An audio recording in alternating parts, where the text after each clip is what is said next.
Hello and welcome, squirrels of the world. So I'm here with this interview to watch with you guys. This is Paul O'Keefe, and this is an interview that just came out, I believe, yesterday. And this is, of course, following the mistrial that was just recently declared on July 1st in the Commonwealth versus Karen Read. So this is the brother of the victim, John O'Keefe, who is speaking out with CBS Boston and sharing his thoughts after this mistrial was officially declared. For anyone who's new here, we have been following this whole trial with some live trial coverage as well as recaps. And in our most recent recap, we were reviewing the testimony of Trooper Garino. And in that recap, we actually did watch this interview as it had only just come out a couple hours prior. But I thought I would watch it again because I do have some additional thoughts I wanted to share with you guys. And for anyone who's interested in checking that out, I will include a link here on screen for you and then also in the video's description with that live stream as well as the full playlist for the Commonwealth versus Karen Read. But for right now, let's go ahead and jump on into this interview. My first question is obvious. Just how are you doing? How's your family doing? I mean, we're doing all right, hanging in there. It's been a long, painful 2.5 years. And I mean, with the mistrial that happened the other day, obviously it wasn't ideal, but if we have to do it again, we'll do it again. So we're ready to go.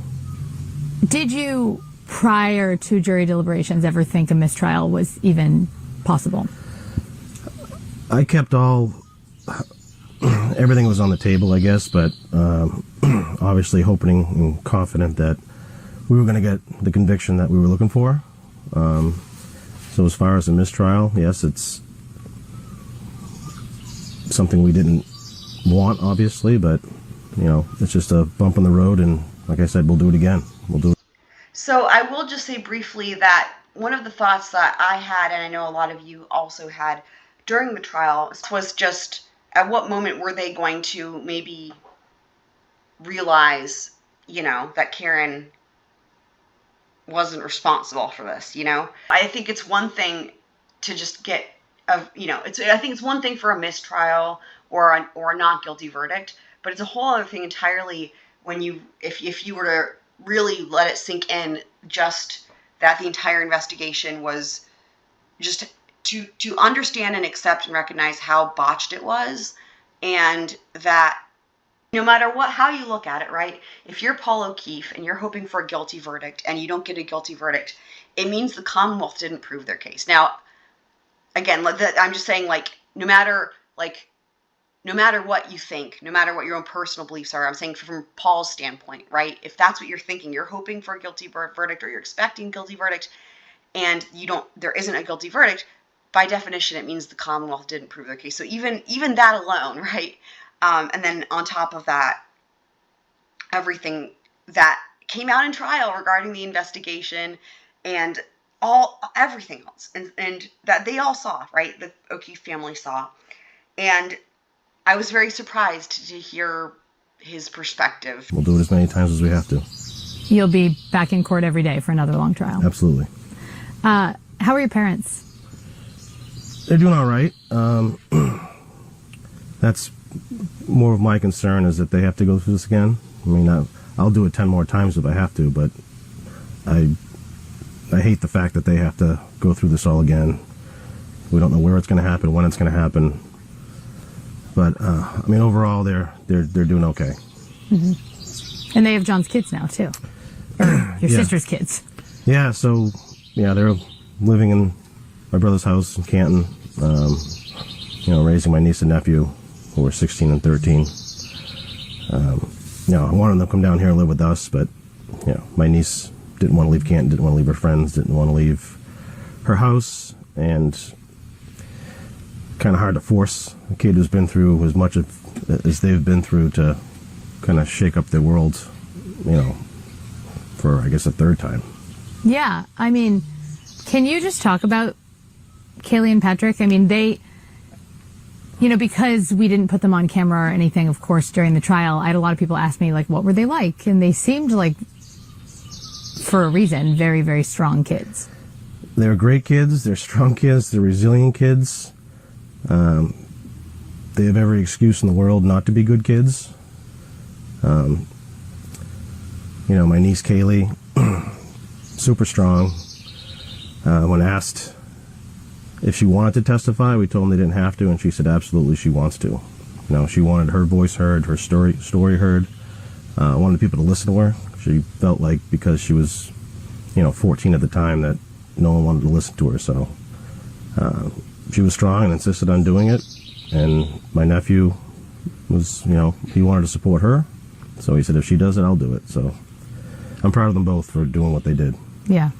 So one thing I will just note here is that it will become kind of clear that they are very supportive of the Commonwealth and of Adam Lally. And I say they, I'm Paul, right? But presumably his family as well. What we're going to see here is this is his opportunity to tell the narrative that he wants to tell. And clearly the narrative really aligns with the Commonwealth. What's interesting is oftentimes with victims' families, even when there is a guilty verdict returned and, justice is served and what have you, and even when they got along great with the prosecution or whatever, it's really common for there to be some sort of discrepancy or difference, right? Like, overall, they did great, but maybe they could have done this thing differently. Like, it's really not unusual. So it's actually the thing that's more unusual is what we have here, where he really doesn't push back at all with anything regarding the Commonwealth, with the DA's office, with Lally, with the investigation, with anything that is on the side of the Commonwealth. His narrative really just aligns with whatever it is that the Commonwealth is saying, His narrative really just aligns with the Commonwealth's narrative and they're very supportive of it. So I do think that's interesting because, again, we don't always see this from victims' families, even when there's a guilty verdict. His message here is very carefully tailored to reflect positively on the Commonwealth. Yeah, they were really strong when they got on the stand. It was amazing.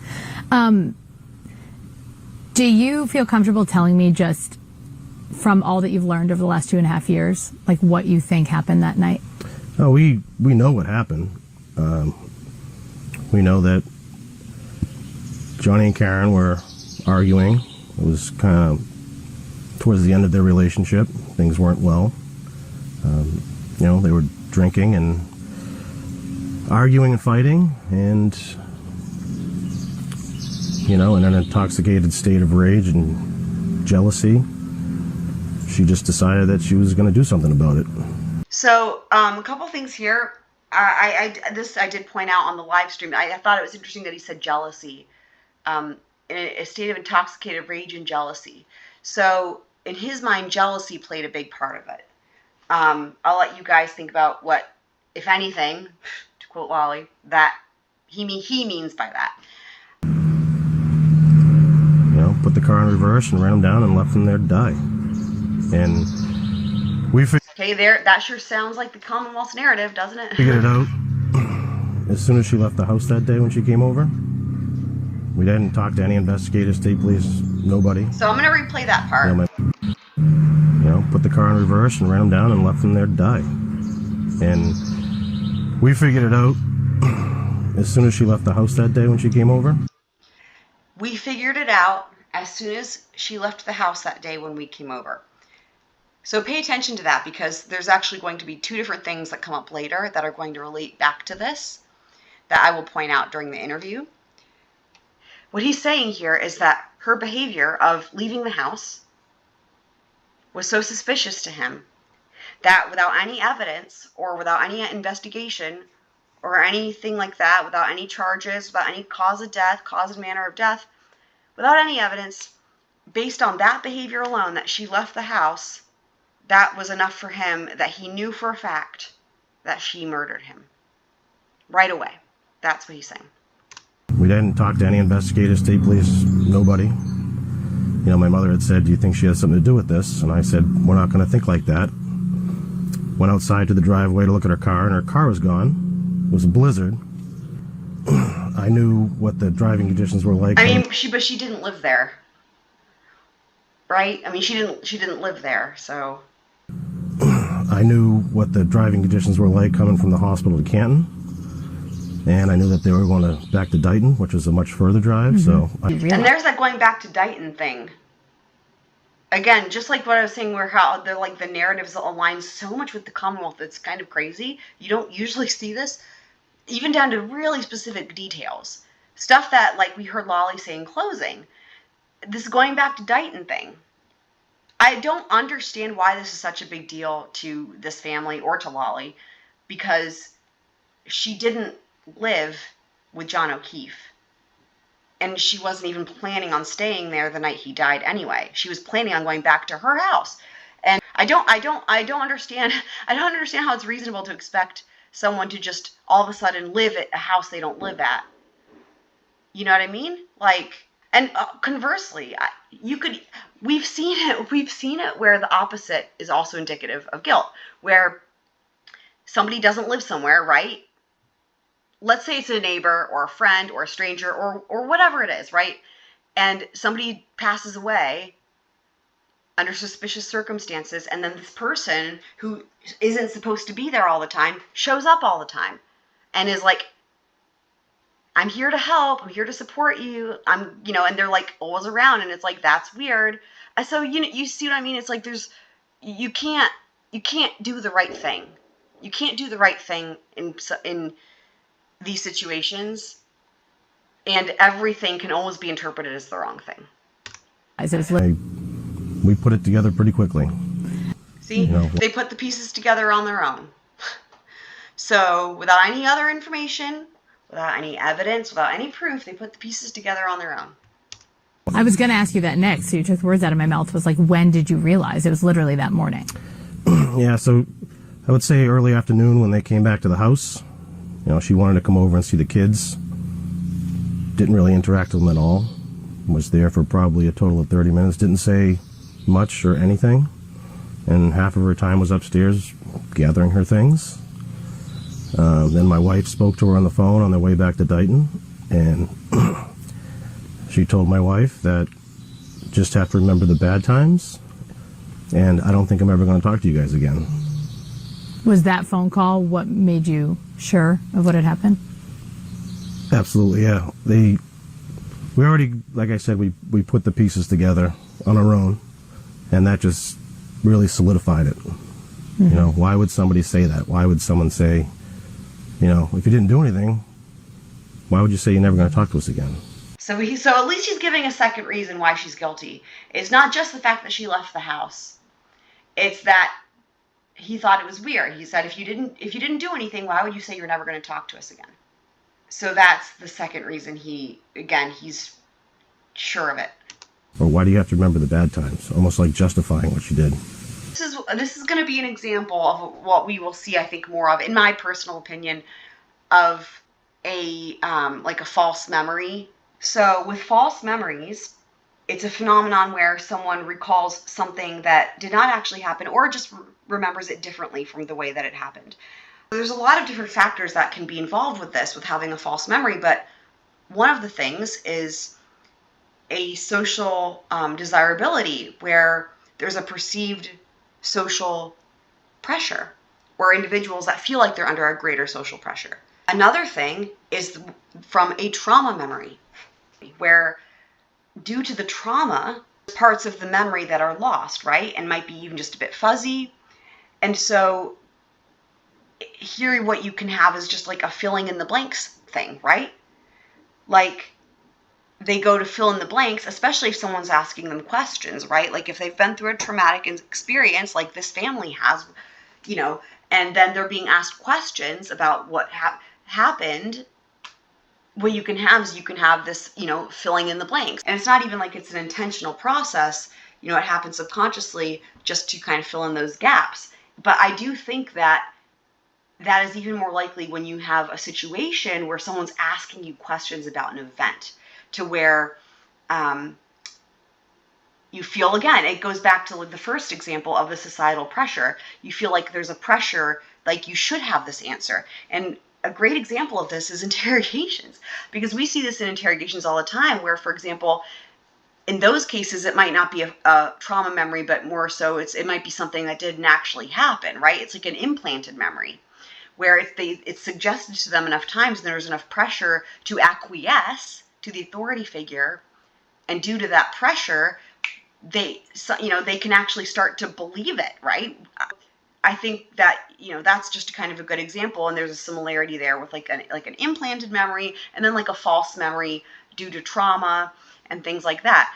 So anyway, all that to say that it's tough, right? It's tough because if you lose a loved one, right, like they did, like I think especially if you are told that they think it was there was some sort of foul play, and then they say something like, maybe they think it's Karen, it's not out of the realm of possibility that then you go back and you want to have an answer, right? And you want to affirm that because then there's an answer. And then, in doing so, you've kind of, again, you're filling in those gaps, right? And you're also maybe subconsciously like convincing yourself of this idea. And to where like he says, yeah, we knew before we heard anything from law enforcement and stuff like that. Well, that means that they knew he was murdered before there was even a cause of death, right? So, like, logically, it doesn't really make sense. It makes more sense if, before anyone knew what happened to him, right, that they also didn't know what happened to him. And then after there was a suggestion that maybe, Karen was involved, then in hindsight, right, the memory becomes, yeah, we knew it was her all along. It's almost like the only solution then is to double down, right? Like to dig your heels in and double down and like, you're never going to change. Like you're like, this is it. Like, it's like flat earthers, no offense to people who are flat earthers, but like what I mean is by where someone can show you like, hey, this earth isn't flat. And you're like, no, but it is, it's like, I feel like we might be in that kind of situation where someone can describe on the witness stand how they collected snow with your brother's blood in it, and they used red Solo cups, and yet you still think they did the best job they could in this investigation. I think we could be in a situation like that. Right. How would you have expected her to act in that situation if she hadn't done something? More sad, empathetic, sympathetic. But like I said, when she was at the house, she barely said a word. She wanted to be there for the kids. My nephew came home. So he says it again about her wanting to be there for the kids, which is interesting. I didn't back it up. He says it again. My niece was already home by the time she got there and her family arrived. And I sat down, my nephew in the other room, she sat right next to him. I explained to him that JJ's, something happened and he's no longer with us. She didn't say a word. And right after that, she went upstairs and started gathering her belongings. And the next thing you know, they were gone. Oh, my God. It's interesting because, again, he says it twice. Like she wants to be with the kids. But then it's like she wants to be with the kids and she's with the kids. And then she just disappears and gets out of there. I don't know. It's interesting. To me, it sounds like there's things that are missing, which actually would make sense, right? When we think about trauma memories, right? Yeah, it's hard. It's just strange behavior. Very strange. Yep. When did the whole narrative of her version of events become known to you? Well, if you remember her first arraignment in Stoughton District Court, yeah, her attorney, David Yanetti, had said this is a tragic accident. His client had no criminal intent. Mm-hmm. And then, fast forward to, I guess, when Alan Jackson came on board. And, they teamed up with a blogger to get their story that they concocted and put together and flooded out there. And people were only hearing one side of the story and coming to conclusions before actual evidence in the trial had actually begun. That Remember at the very beginning of the video when I said pay attention to this statement about when he knew it was Karen, when he knew she was guilty, right? And when specifically did he know, and how did he know? Let's listen to this sentence one more time here. And people were only hearing one side of the story and coming to conclusions before actual evidence in the trial had actually begun. People are only hearing one side of the story and coming to conclusions before actual evidence in the trial had begun. I mean, a statement like this from him after what he just said, 4 minutes ago in this interview, I would say is maybe another good reason why, for me, I think that it seems likely that the way out of the denial here is going to be a long road if he can get there. So a lot of the public was misinformed, because they were only getting one side of the story. And, we didn't come out and tell our side of the story, or... I meant to say something else too here when I paused it, which is this. It is entirely possible, just to address the statement he said about the initial hearing where she shows up and, Yanetti he says it's an accident or whatever.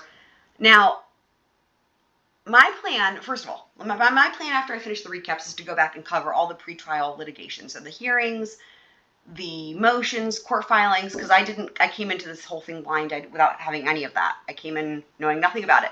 So that's my plan. I don't know if that hearing was televised or not. So it's interesting, though, because the languaging that he uses where he's saying that, it's an accident or whatever, we don't know yet what that, the context matters there, right? Because, again, since I didn't know anything coming into this, I remember hearing at some point they upgraded her charges, so I don't think initially she was charged with second-degree murder. I could be wrong. We're going to get into all that, trust me. But all of that matters because if she was only charged with manslaughter, say, the response that Yanetti would give, all of that matters, right? But the way that he's discussing it, the way that Paul is describing it, rather, sounds almost like pleading guilty in a way, saying, yes, I did it, but it was an accident. And clearly she didn't plead guilty because then that would have been a plea deal. Now, having said that, along that same line, that languaging very much could have been them discussing it with the intention of working out a plea, right? So my point is just that without the context for that doesn't mean that they just invented this new story. That's not what that means. Remember, if you've got a client and it's the very first hearing, you don't have all the discovery yet, right? That's the first thing. They don't have the discovery. The defense doesn't, at that point, at the first hearing, that discovery process is just getting started. So the defense doesn't have much to work with at all. It's entirely possible that the first thing Yanetti was trying to do is negotiate some sort of plea deal because typically that's the best thing you can do for your client. And that would be especially the case if it was only being charged with one of those charges like count 2 or count 3 that she had, where, if something that involves much less jail time to where you can maybe do a plea deal and get that down, and then it's this is your best option, but again, it's hard to say without having more information. Remember, back to what I said at the very beginning, he's trying to tell a narrative that aligns so much, down to every detail, with the Commonwealth. And the narrative here is, they invented this. It wasn't like they knew from the beginning they invented this, and of course, as we know, each side's going to tell a narrative. That's what they do. It is interesting that, we're getting maybe more of a narrative from him than we got from the Commonwealth's case in chief because it was a mess. But anyway, that's neither here nor there. So, anyway, I just wanted to address that part about the defense strategy because, he doesn't actually know what the strategy is, and we don't have the context. But we will try to get the context after we finish the recaps as much as possible. What we thought or knew happened. We've kept a low profile and have been silent through this whole ordeal. But now it's time. Now it's time for people to understand the truth. And the jurors, we thank them. They did a great job. They put in a lot of hours, paid a lot of attention. worked hard. Unfortunately, they weren't able to come to, a consensus as far as a verdict goes, but, we have another chance at it, and, I will say, I do appreciate that he's not talking shit about the jurors. Hopefully, the jury that we get for the second time around will, we'll see things more clearly. So, just so I'm clear, you think this all started when Alan Jackson showed up? And Karen, throughout the course of this trial, you think she knows what she did? She knows exactly what she did. Hold on.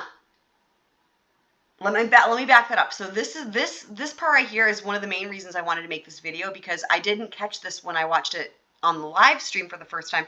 And when I was going back and doing my timestamps, I heard this and I was like, interesting. So let's listen one more time. This all started when Alan Jackson showed up. And Karen, throughout the course of this trial, you think she knows what she did? She knows exactly what she did. Okay. Y'all, what do you expect him to say next?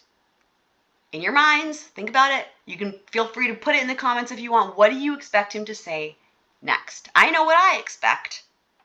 Does anyone else expect him to say, she killed my brother, or she murdered my brother?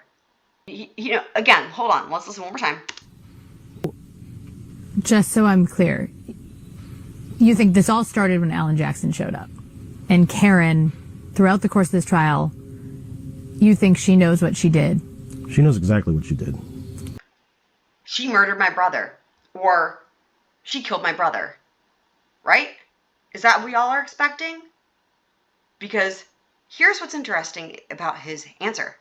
And she's trying to buy and lie her way out of this, refusing to take accountability for her actions.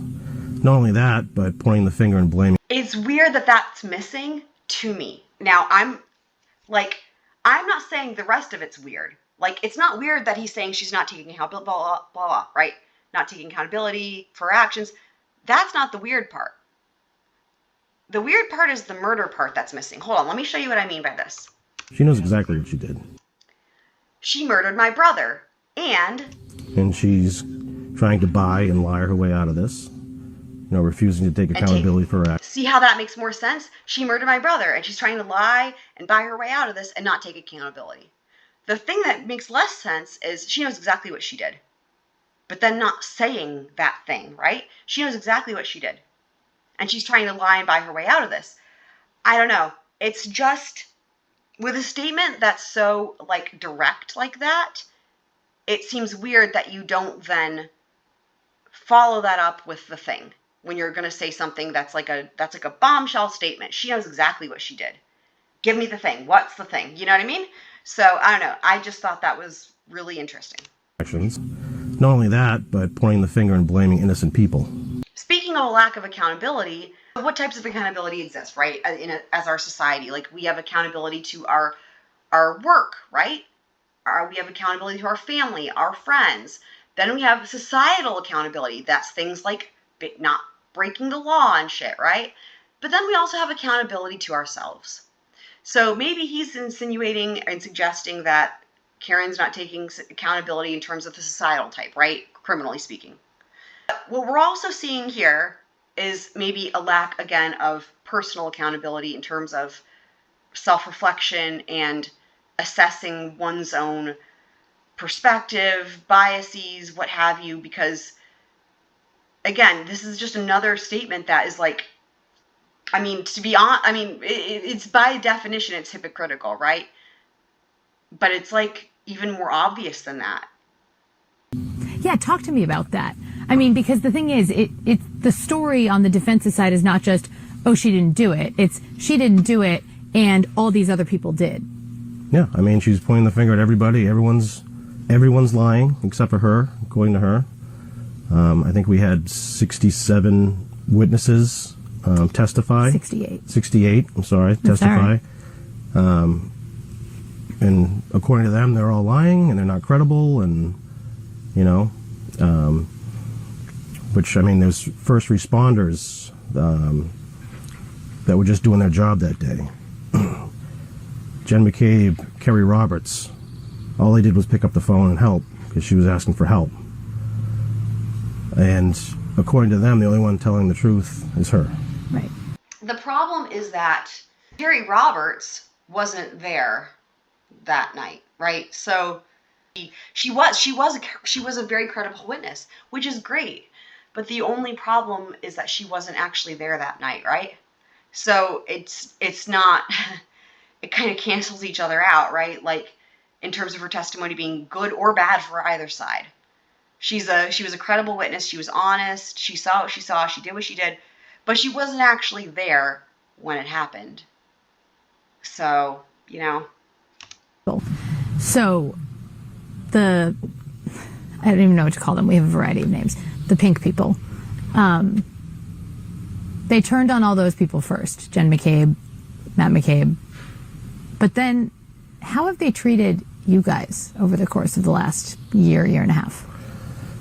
Well, if you just go back to any video of us walking into court during pretrial hearings, yelling, screaming, calling us names, I to this day, I don't know what I did wrong. I get messages all the time, whether through Facebook or other ways of communication, telling me that I'm a moron, I'm stupid, need to open my eyes and all this stuff.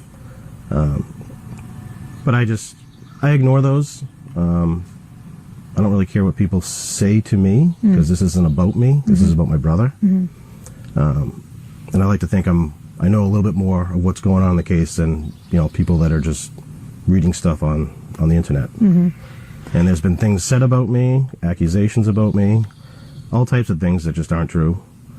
But again, I just brush it off because this isn't about me. These people buy into this big conspiracy, right? So right here, just real quick, what I'll say is I do agree with him. It's not about him, and it shouldn't be about him, right? But it's also interesting. He's like, what he's basically saying is like, there's nothing that can get him to change his mind. Like, you can show me whatever this thing is. Like, the name calling, that's a whole separate thing. No one should be doing that. But people are presenting him with information, right? Like, hold on, what does he say exactly? I like to think I know a little bit more of what's going on in the case than, people that are just reading stuff on the internet. Right, and like that part, though, it's like, but do you really know more, though? Because, I mean, if you're presented with evidence that you ignore, does that really count? And there's been things said about me. Right, I mean, again, he had his mind made up immediately, according to his own words, right there from that very same day, he had his mind made up. If that's the case, then getting more information wouldn't make a difference, would it? Said about me, accusations about me, all types of things that just aren't true. But again, I just brush it off because this isn't about me. So if these people buy into this big conspiracy, right, that Brian Albert's a murderer or whoever, okay, if they buy into that, why are they turning on you guys? Has that ever made sense to you? Because we don't believe in a crazy conspiracy theory that holds no merit, no evidence.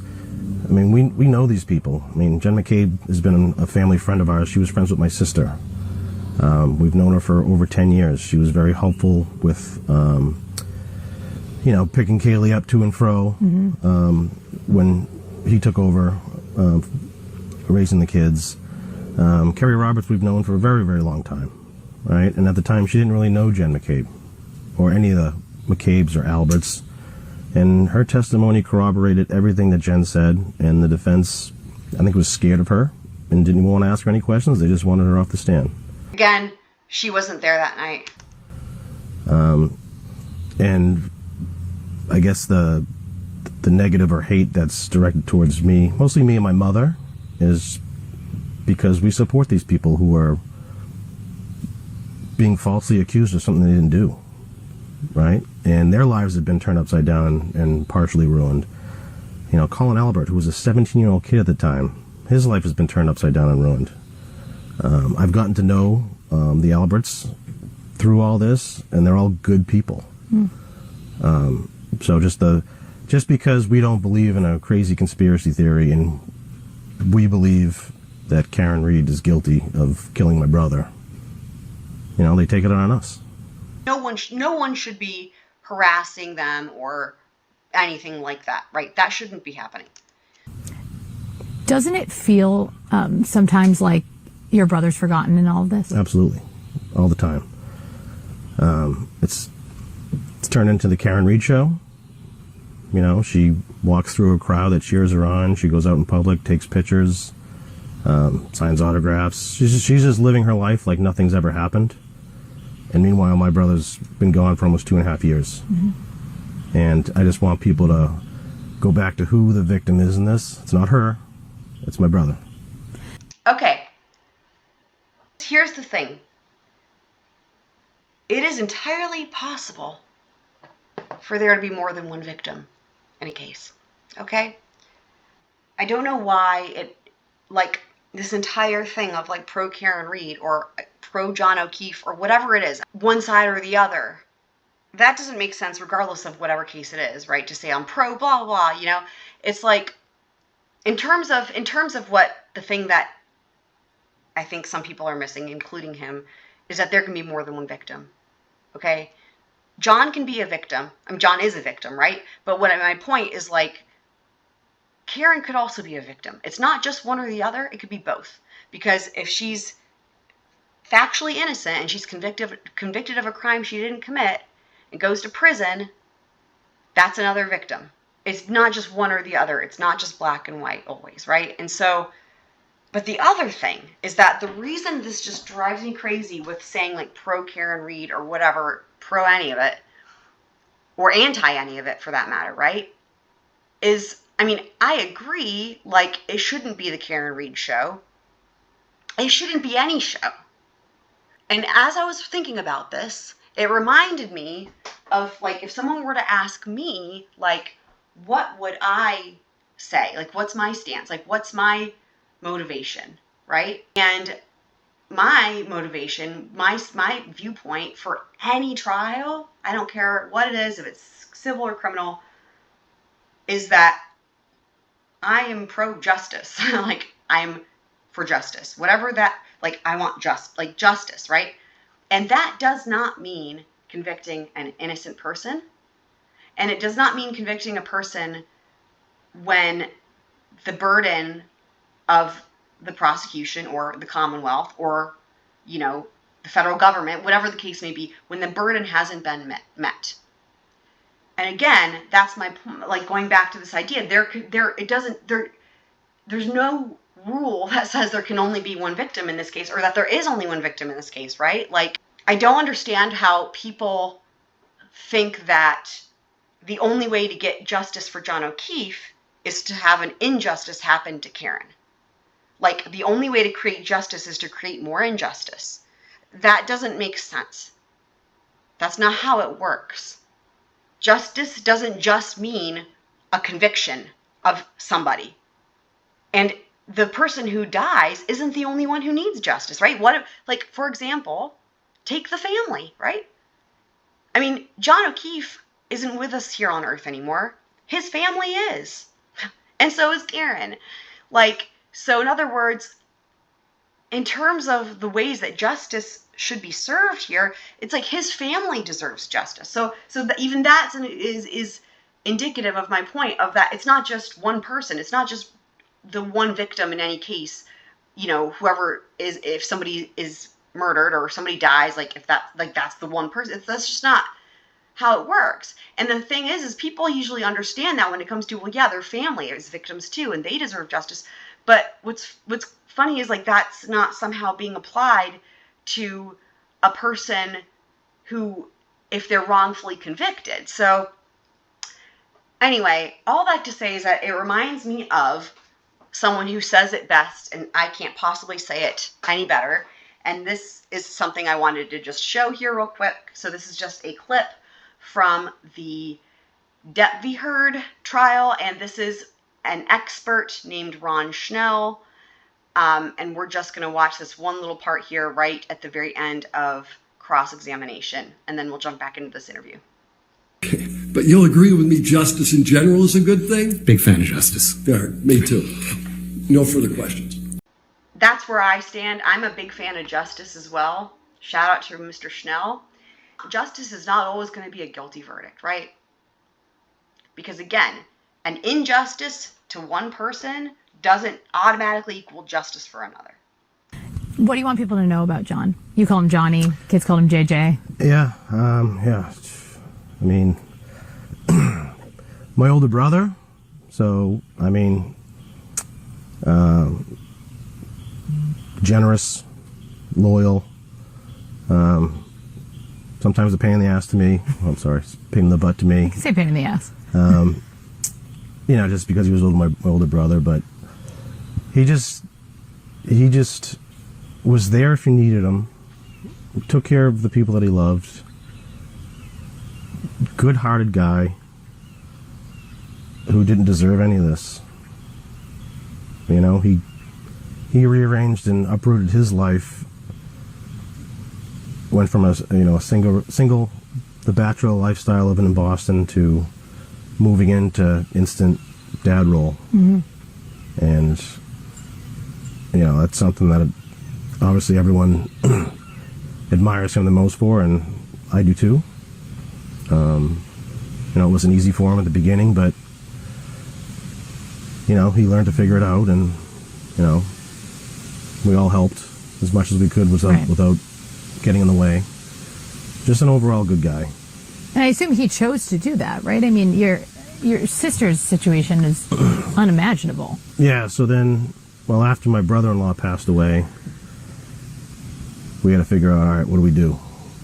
And at the time, my wife and I were like, all right, we'll take them in. At the time, we had a 3-year-old and an 8-month-old, so we were trying to figure out how are we gonna do this. Our house was small.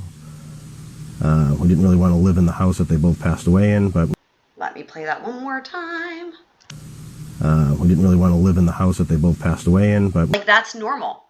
He's saying they didn't want to live in the house where they were living when they passed away. So does that mean that he murdered them? I mean, because using literally, if you just take his own reason, right? Karen left the house and went back to go live where she lives. I don't know, man. I don't know. We were trying to figure it out the best way possible. And then Johnny just stepped up one day and just said, I got it. Wow. And then pretty much moved in the next day and took it from there for 8 years. So there's a reason that's why so many people describe that's what they admired about him. Yeah. Stepped up. A selfless act, changing your life, to take care of his family and people he loved. Mm-hmm. Yeah, that's him in a nutshell. I know I asked you how your mom's doing already or how your parents are doing, but I just can't imagine for her losing 2 kids. Yeah. Is she like a different person now? She's a strong woman. I'll give her that. Yeah. It's unimaginable, just to lose them in the ways that she did. My sister suffering for 5.5 months with brain cancer. Yeah. But at least had the opportunity to say goodbye, and then, with my brother just being taken from us so quickly and senselessly, I don't know, somehow she keeps it all together. My father, quiet, kind of keeps to himself. Mm-hmm. But overall, what they've gone through it's unfair. Yeah. It's unimaginable.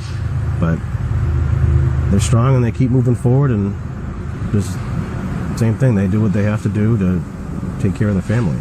I have to ask you, we got ushered out of the courtroom pretty quickly on Monday. You had a little exchange with Karen. Do you mind? What happened there? So, throughout the trial, she likes to turn and look at me and smirk. She's never once made eye contact with my wife, Erin. So when the mistrial was announced, she turned and looked right at Erin and gave her a smirk. And then went over and hugging and celebrating to some extent. I just said, you're not done yet. Isn't that unreasonable, though? Like, seriously, are you going to fault her? Is she supposed to be disappointed that she's not going to prison for something she didn't do, in my opinion? Did she say something back? No, but it was an emotional day, emotional moment. being in that courtroom, sitting so closely, and that's something that she wanted. Yeah, can you talk about that? I mean, the courtroom switch, we know all the legal reasons why it happened, but you guys were like arm's length from her for the entire trial. Yep. I guess after a while you just got used to it, but yeah, showing up every day, sitting that close to the person that took my brother away from us, it was not easy. It took a lot to not say anything, but again, it wasn't about me. We were there for one purpose and one purpose only, and that's to get justice for Johnny. What did Adam and Laura say to you guys afterwards? Like, what, looking ahead? Yeah, I mean, they were disappointed in the outcome, but Adam said, he goes, we're just going to do it again. He goes, I'll start tomorrow. So they're confident. They have... He's like, yep, I did agree. I don't need to fix anything. I just presented a flawless case. Like, I'm ready to go tomorrow. I don't need to, again, lack of self-awareness. It's like, I don't need to reflect on the job I did. I don't need to go back and see if I could have done better. Nope, ready to go. That's Lally. Have the truth on their side, That's so icky. Unfortunately, if you pay high-powered attorneys enough and put enough lies out there, you start influencing people to the point where there's just no turning back. I think people just don't want to admit that they were wrong or duped. Ironically, you can also, without paying high-powered defense attorneys, believe it or not, you can convince yourself of something beyond a reasonable doubt without any evidence, and be completely unwilling to change your mind or be open to reason or anything like that. So, crazy, huh? But, they're confident, and we're going to go at it again.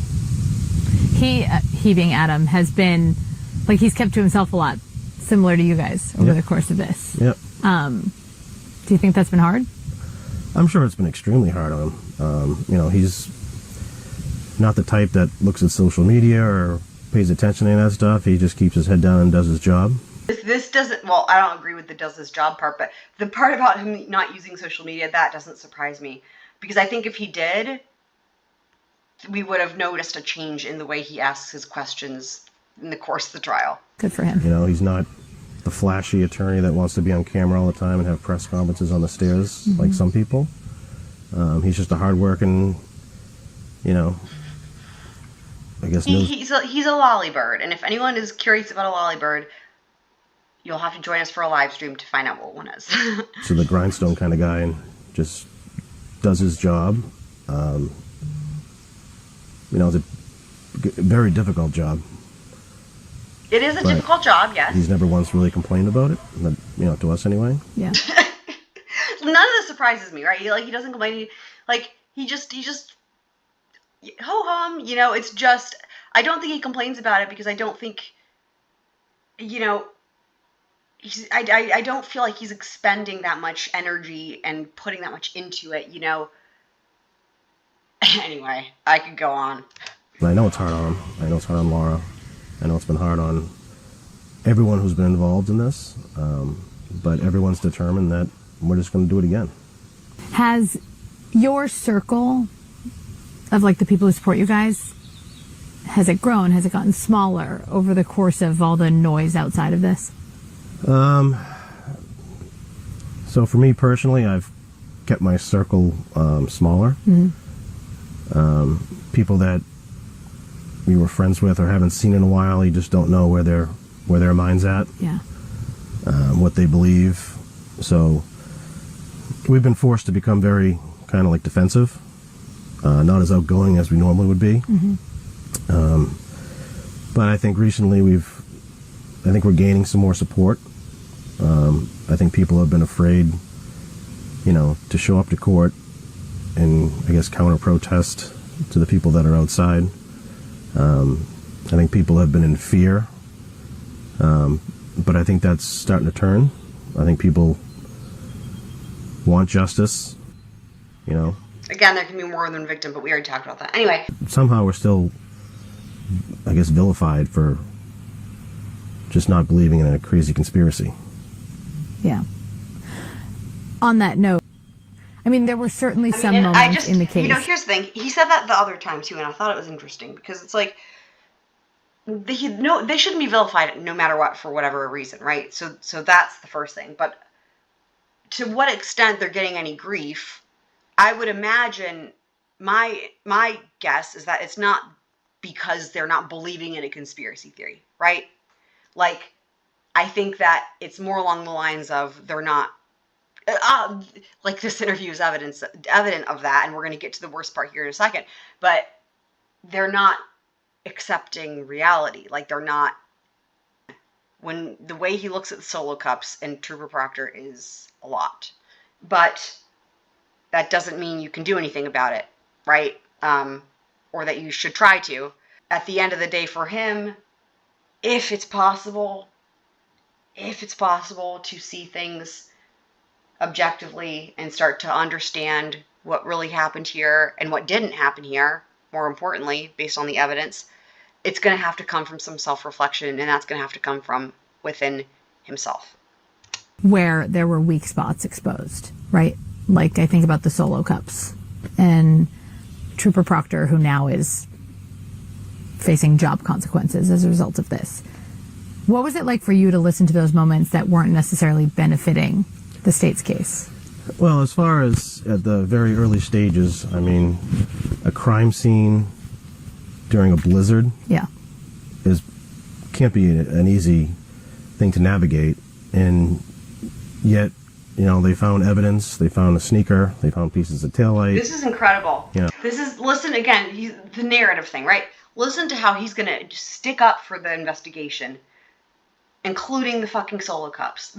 You know, obviously you're not going to see everything under a couple feet of snow. Mm-hmm. So I think they improvised the best they could. You know, every investigation is going to be kind of scrutinized to some degree. But, you know, they did what they had to do with what they had, and with the weather conditions being what they were. Because they literally have never had snow before, ever, in Canton. This was the first time it had ever snowed.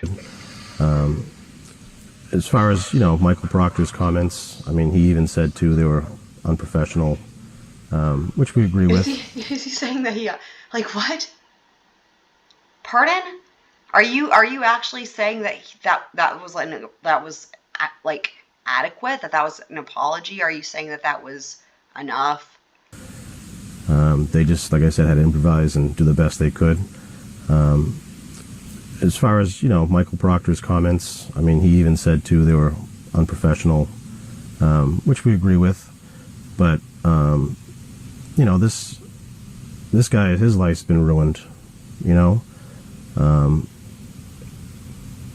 Getting his personal cell phone, which was... So him even saying this is actually proof that he is capable of understanding that there can be more than one victim in a case.